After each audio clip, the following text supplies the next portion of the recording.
Okay, let's unpack this. Imagine for a moment that the brands you interact with every single day, the coffee you drink, the phone you hold, maybe the car you drive, weren't just abstract companies or products. Right. What if they were actual living, breathing people? Huh. Like really thinking of them as individuals. Exactly. What kind of person would your favorite brand be? Would they be, say, the wise, comforting mentor, always there with that reassuring presence? Okay, I can picture that. Or maybe the adventurous, kind of rebellious friend who's always pushing boundaries? Yeah, or the innovator type. Or perhaps that innovative, forward-thinking leader everyone looks up to, always charting a new course? It's a cool way to think about it. And, well, this isn't just some fun, hypothetical thought experiment, to pass the time. No, it sounds like there's more to it. There is. It's actually a profoundly insightful premise suggested by Joe Matthews. He's the CEO of the Franchise Performance Group. And he points out this fascinating legal truth. Corporations, and by, powerful extension, the brands they represent are legally considered people. Wow. Okay. Legally people. That's significant. It is. They have rights, they have responsibilities, and crucially for our discussion today, they develop distinct identities in the public consciousness, much like individuals do. So it's not just a metaphor then. It has real-world grounding. Precisely. Now, this isn't some dry legal technicality you'd find buried deep in corporate law textbooks. Right, not just for lawyers. No. This legal definition, it actually acts as a really powerful analogy, a lens, if you will, through which we can utterly reshape how we view the entire landscape of branding. Okay, I'm following. So if brands are people, Then their personality, their image, their very reputation in the marketplace, it becomes everything. it dictates how people see them, how they trust them. Exactly. And ultimately how they succeed or, fail. It's fundamentally about building a relationship, just like you would with another person. And what happens if that person, the brand, acts strangely? Well, that's the fascinating part. What happens when a brand tries to be someone it's clearly not? Consumers get skeptical, right? Yeah, you can sense inauthenticity. Or maybe even more interesting, what happens when a brand needs to evolve? When it has to change who it is to keep up with a changing world or a new generation or just a shifting audience? That tension between who they are now and who they want to be. That's it. That tension between who a brand currently is, who it aspires to be, and crucially, how it's actually perceived by its audience. That's where the real magic and often the real struggle of branding happens. What's fascinating here is how immediately this whole brand as a person analogy sets the stage for a truly deep dive into some of the most critical concepts in the modern business world. Things like brand awareness, brand image.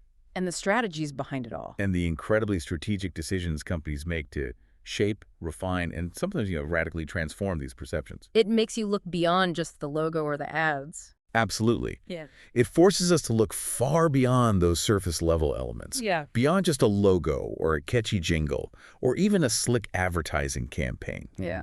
And consider the very essence of identity in a commercial context.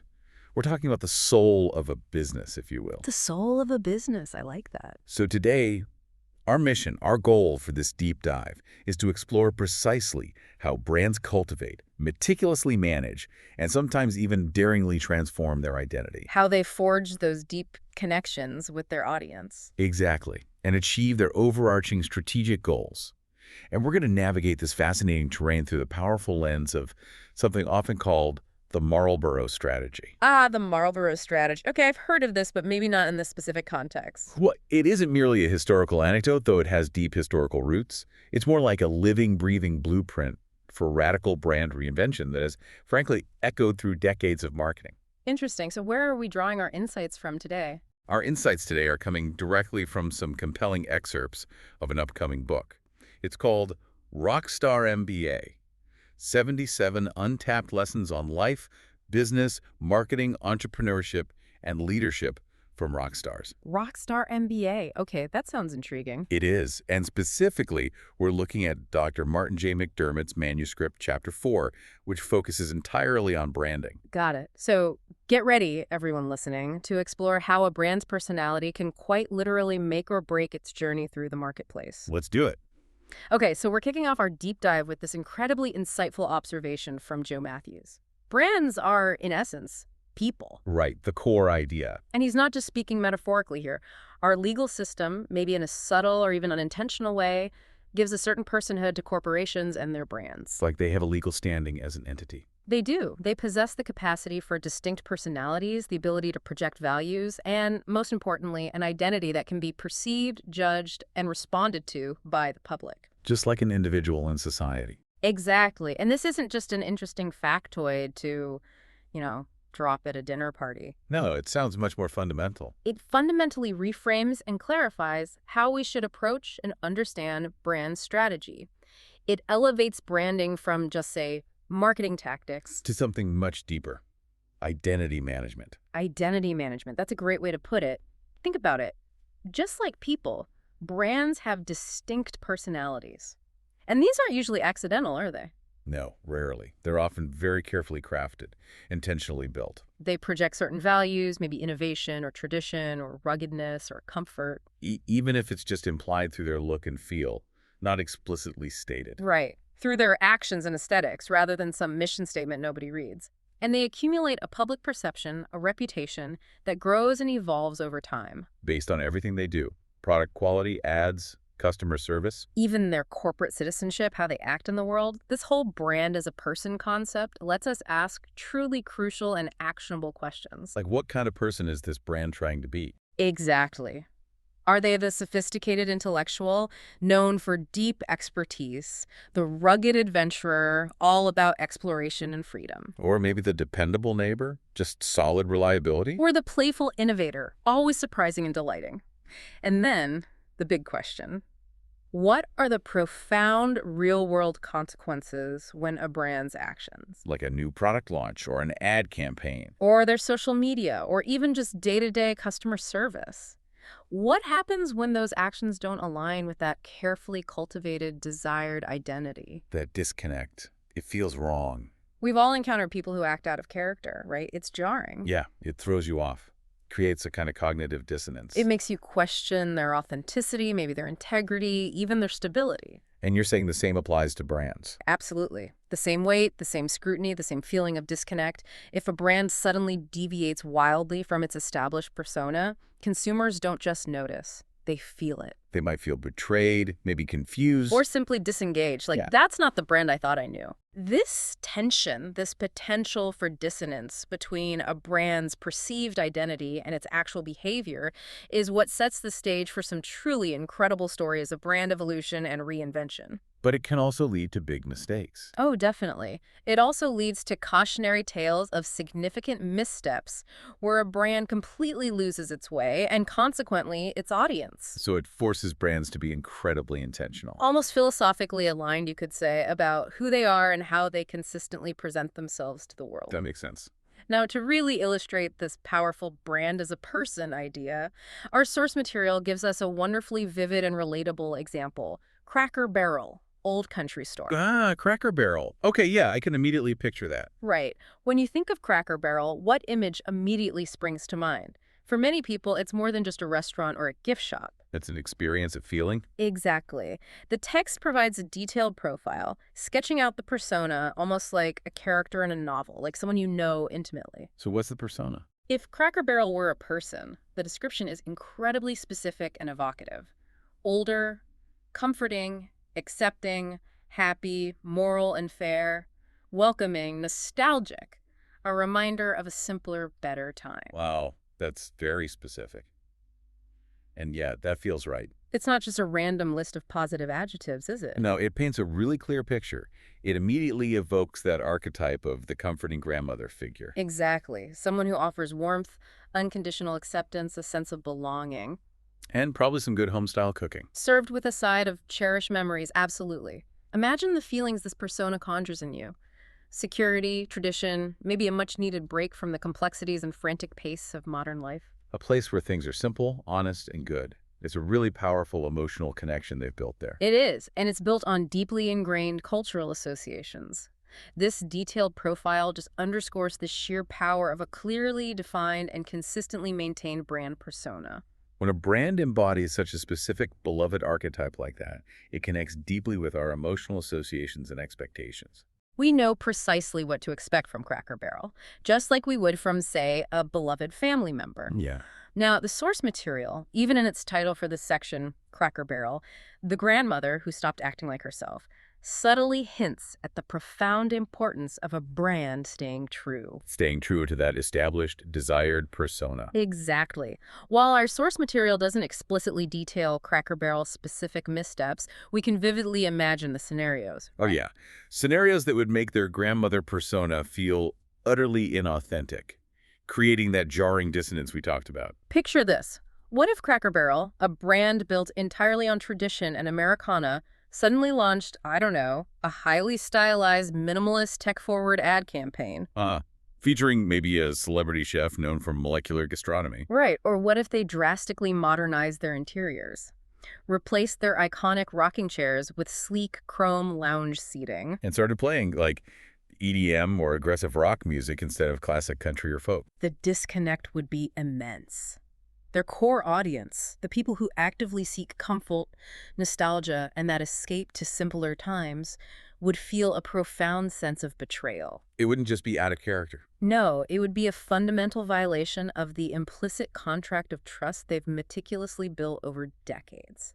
The brand would stop being the comforting grandmother. And become maybe a confused teenager trying way too hard to be cool and relevant. Which would be a jarring experience that just erodes loyalty and authenticity. Proving just how vital it is for a brand to truly understand its own identity and the profound, often emotional connection it has with its audience. So if we connect this back to the bigger picture, the source material makes an unequivocal statement. It couldn't be clearer, really. What does it say? Bands and organizations must pay close attention to their brand. Must pay attention. Not should, not it's a good idea. Must. Exactly.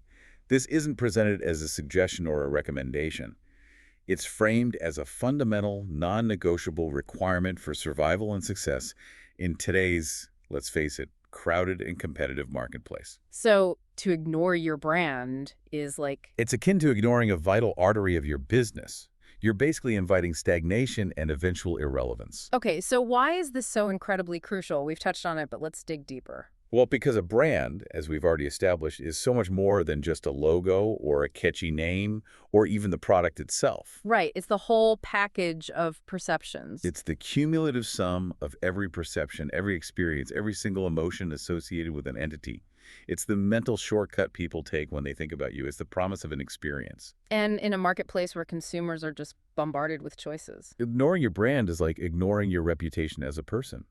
Just as a person's reputation precedes them and influences how others interact with them. A brand's image shapes those initial impressions, influences buying decisions. And, maybe most importantly, fosters long-term loyalty and advocacy.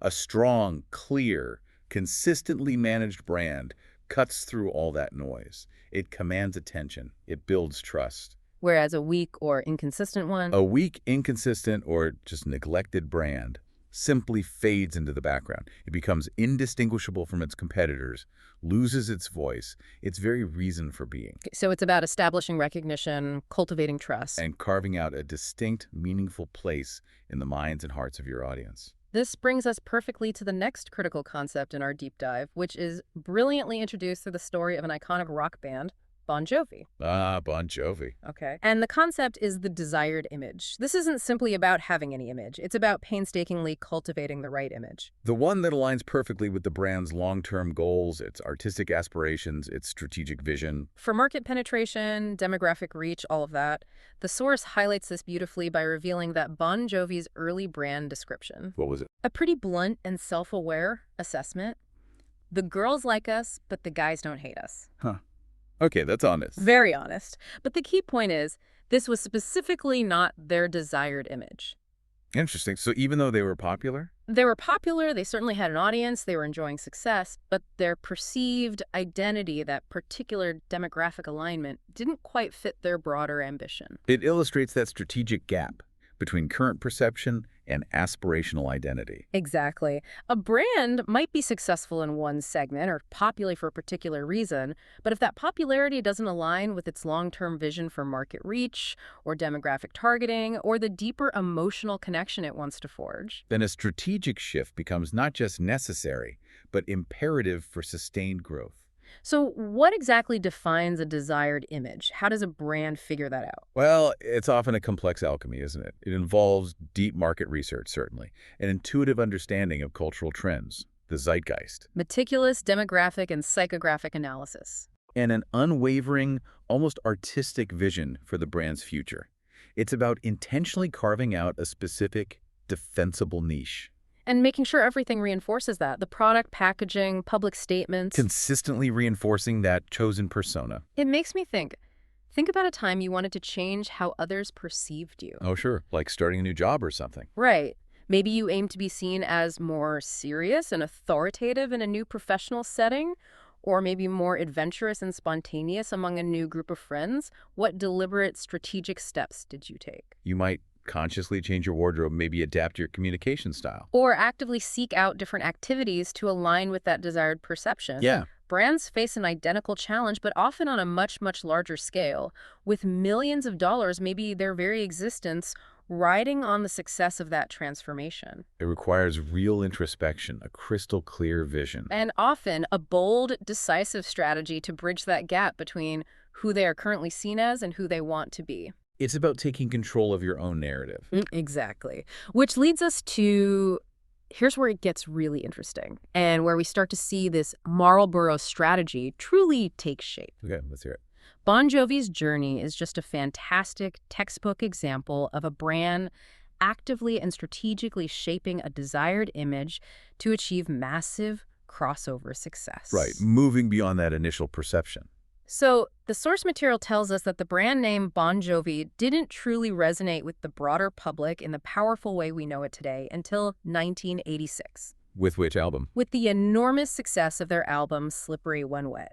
Before that, during their early phase, John Bon Jovi himself described their brand with that quote. The girls like us, but the guys don't hate us. Yes. And while that implies popularity, it was explicitly not their desired image. It suggested a demographic limitation, right? Yeah, kind of pigeonholed them into maybe a specific pop rock niche that didn't fully capture their artistic aspirations or their potential market reach. They knew they could be more. They aimed higher. So what did they do? How did they transcend that limitation? They executed a brilliant strategic shift, a pivot that was as bold as it was effective. Our source highlights a pivotal moment. Which was?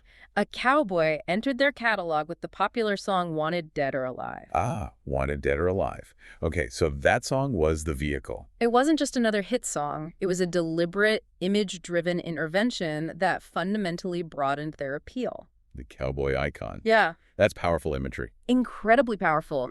Deeply steeped in American mythology and cultural consciousness, it evokes rugged individualism, freedom, adventure, a certain defiance against the ordinary. And a broader, maybe more traditionally masculine appeal that transcends specific music genres. Exactly. By introducing this persona, Bon Jovi tapped into a completely different set of cultural associations. They moved beyond just a pretty boy image, perhaps. To something more universally resonant. Yeah, I see that. And the result of this masterful move was precisely what they desired. Wanted Dead or Alive became this huge anthem. And it allowed them to cross over. Successfully cross over to the male market, broadening their audience significantly, all while skillfully maintaining their existing female fan base, which is key. Right. Didn't alienate the original fans. This wasn't just a costume or a theme for a music video. It was a profound transformation of their perceived identity, a strategic expansion of their brand persona. Even the song title, Wanted Dead or Alive, reinforces that adventurous, almost outlaw persona. Definitely. Which was a far cry from the potentially softer, more pop-oriented image implied by the girls like us. It was a bold statement, a declaration of a new, expanded identity. And it clearly resonated deeply with a wider audience hungry for that narrative. I'm curious, though, about the strategic foresight involved here. Beyond the obvious symbolism, how did Bon Jovi, or maybe their strategists and creative team, figure out that the cowboy was the right archetype? That's a fantastic question. To bridge that demographic gap without alienating their existing fans, was it tapping into a shared cultural narrative of rebellion? Or maybe a deeper desire for authenticity and ruggedness? That's a fantastic question, and it really gets to the heart of what makes this kind of strategy, the Marlboro Strategy, so powerful when done right. Yeah. For Bon Jovi, it wasn't just about, throwing on a hat and some boots. Their strategists, they understood the psychographic segmentation of their audience. Okay, psychographics, not just demographics. Right. They knew their female fans appreciated the band's energy, the charisma, John Bon Jovi's appeal. But to really connect with men on a larger scale, they needed to tap into different, maybe more aspirational values. Like independence. Freedom, exactly. The cowboy archetype isn't just rugged. He embodies a certain independence, a freedom from convention, a self-reliance that, while transcending gender appeal, specifically speaks to a traditional masculine ideal. It's pure American mythos. So by associating with They this... weren't abandoning their existing fans. They were expanding the narrative to include a broader sense of adventure and resilience. It was essentially a brand positioning statement made through art. effectively saying, we're not just for teenage girls. Well, for anyone who yearns for freedom and a bit of wildness. It was about finding a shared, powerful cultural narrative that resonated across their target demographics, rather than just appealing to one at the expense of another. Wow, that's smart. Very strategic. It is. And this raises that important question you asked earlier. How did this powerful strategy get its name? Right, the Marlboro Strategy, where did that come from? Well, the original story of Marlboro cigarettes is, and I'm not exaggerating here, one of the most powerful and radical brand transformations in history. Really? That's significant. Oh, absolutely. It truly shows that, as the advertising icon Leo Burnett famously demonstrated, the right icon could sell almost anything to anybody. It's a monumental testament to the sheer, almost alchemical power of image and perception in the marketplace. Okay, so take us back. What was Marlboro originally? Let's cast our minds back to the 1920s. Marlboro cigarettes were initially conceived and targeted specifically at women. Women. Marlboro. That's hard to picture now. Isn't it? A brand now universally synonymous with rugged masculinity began life as a distinctively feminine product. How did they target women back then? To reinforce this target, they featured specific design elements. Most notably, they had a red filtered tip. A red tip. Why? It was designed to cleverly cover up lipstick stains, a subtle yet very direct nod to their female consumers. Wow, okay. That's specific. And their original tagline, it was as gentle and demure as the era itself, perfectly aligned with its target demographic. Mild as May. Mild as May, a far cry from the Marlboro Man. Worlds apart, every single element of the brand, from its aesthetic design to its messaging, was meticulously curated for a female audience, emphasizing softness, discretion, elegance. So what happened? Why the change? Well, after a few decades, by the 1950s, sales of Marlboro cigarettes were flat, just stagnant. The original image wasn't working anymore. The mild as May for women image was simply no longer working effectively in a rapidly changing post-war market. The brand was stagnant, lacking direction, impact, and frankly, a compelling reason for consumers to choose it. So the stagnation presented a crisis, but also an opportunity. An incredible opportunity for a bold intervention, a complete reinvention. Philip Morris, the manufacturer, along with their visionary ad agency, Leo Burnett. The same Leo Burnett. The very same. They faced a critical strategic decision, and they decided to do something truly audacious. They would completely repackage the brand, not just subtly shift it. But pivot entirely, targeting men. Exactly. A complete and utter reversal of their original strategy. A radical departure from everything Marlboro had been. So how did they do it? How did they make that leap? The ad agency, led by the brilliant Leo Burnett, came up with a revolutionary idea of introducing the Marlboro Man. The icon himself. And this wasn't just any man. He was a rugged, solitary cowboy, a symbol deeply ingrained in the American psyche, a figure representing quintessential American values. Independence, stoicism, strength. An adventurous spirit, an undeniable sense of freedom, all far, far removed from the gentle, feminine image of mild as May. So Burnett's genius was picking the cowboy specifically. It wasn't just picking a cowboy, it was understanding the semiotics, the signs and symbols deeply embedded in American culture. The cowboy wasn't just rugged, he embodied the archetype of the rebel, the pathfinder, the self-made man immune to the complexities and perceived feminization of modern urban life. So it wasn't just marketing. It was myth-making. And it's a profound insight into how brands can tap into collective unconscious desires and cultural narratives. Okay, so they launched the Marlboro Man campaign. What was the impact? The impact was nothing short of astonishing, a watershed moment in marketing history. When the new Marlboro campaign, featuring the iconic cowboy, went national in the 1950s, the results were, well, almost unbelievable. How unbelievable. Annual sales of the product didn't just increase slightly, they jumped a staggering 3,000% from the previous year. 3,000%. Are you serious? That's not a typo. Yeah. 3,000%.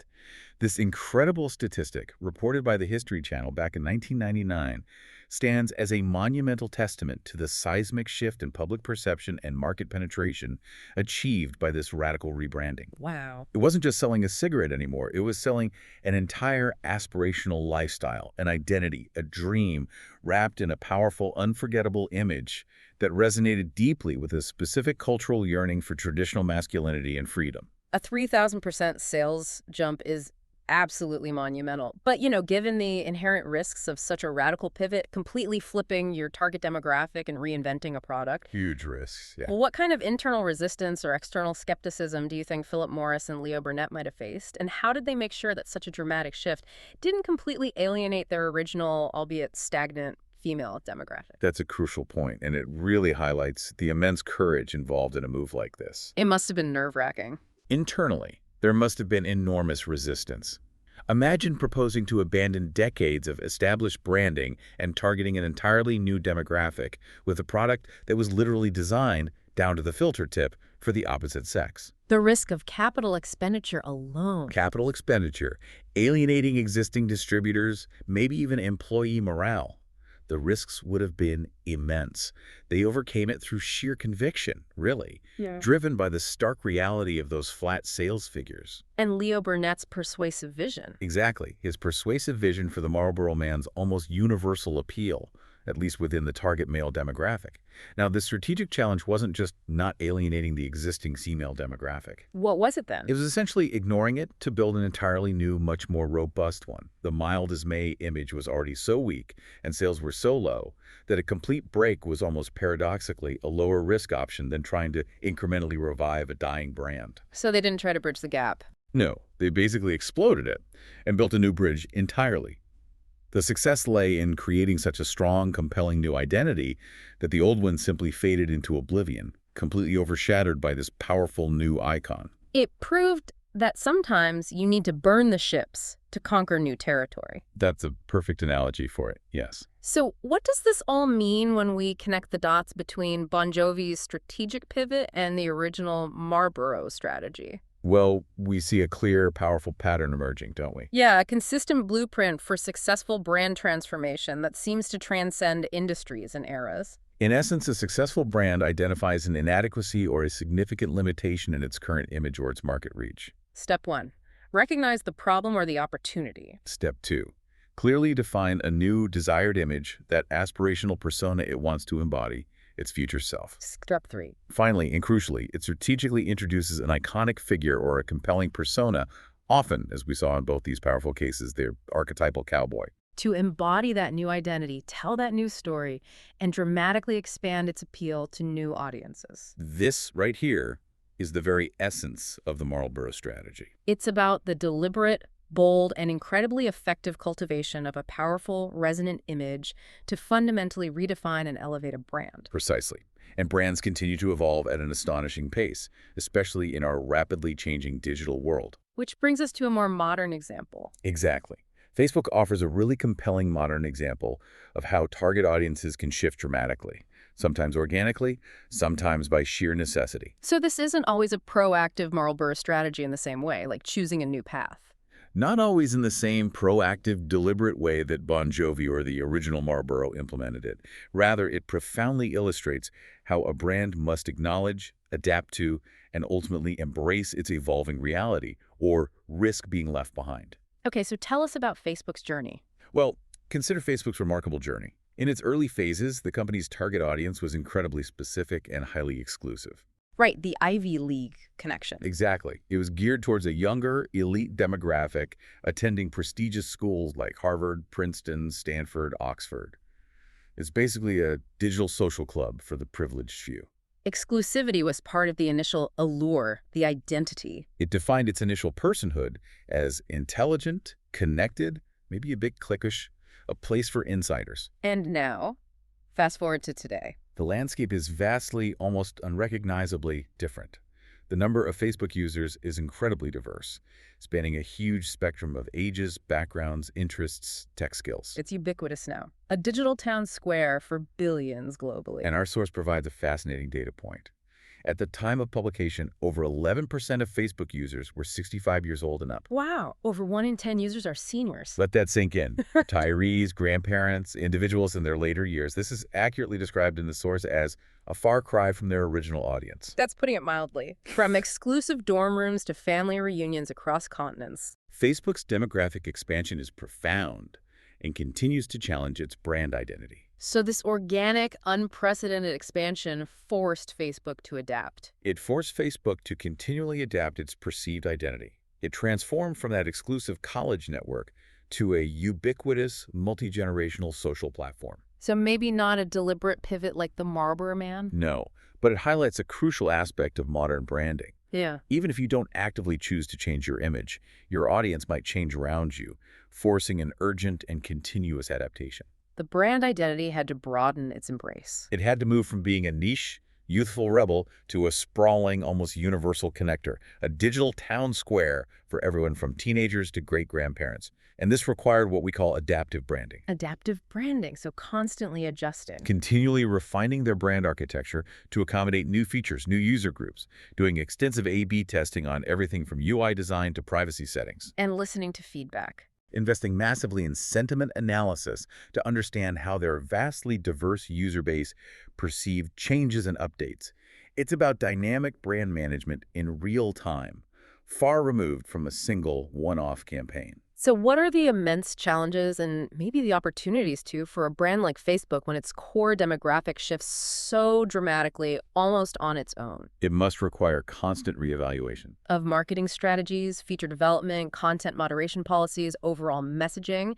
It's about ensuring the brand continues to resonate with a much broader, more varied person now. Without alienating any segment or stretching itself so thin it loses all distinct identity. Right. It's about finding that common ground across generations and cultures, which sounds way more complex than appealing to a homogenous group of college students. Absolutely.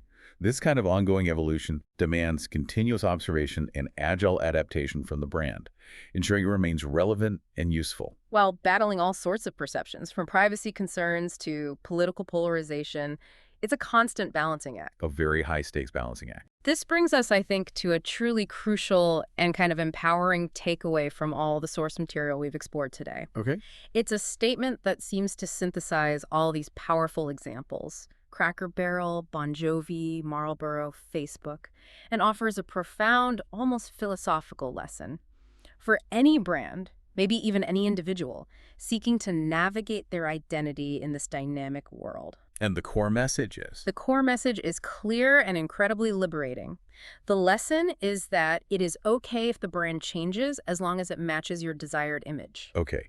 It is okay if the brand changes as long as it matches your desired image. That's powerful. It's incredibly liberating, isn't it? It tells us that change isn't inherently bad. In fact, in our rapidly evolving world, it's often absolutely necessary. For growth, for survival, for continued relevance? Exactly. The key isn't to rigidly resist change, but to master it. The change must be deliberate, it must be intentional. And, most importantly, aligned with that clear, well-defined desired image. Right. It can't be a random drift or a confused wandering or just a reluctant, reactive concession to external pressures. It needs to be a conscious evolution, a purposeful step towards who the brand truly wants to be, what it wants to represent, what role it wants to play. It's about being incredibly intentional about the person your brand embodies.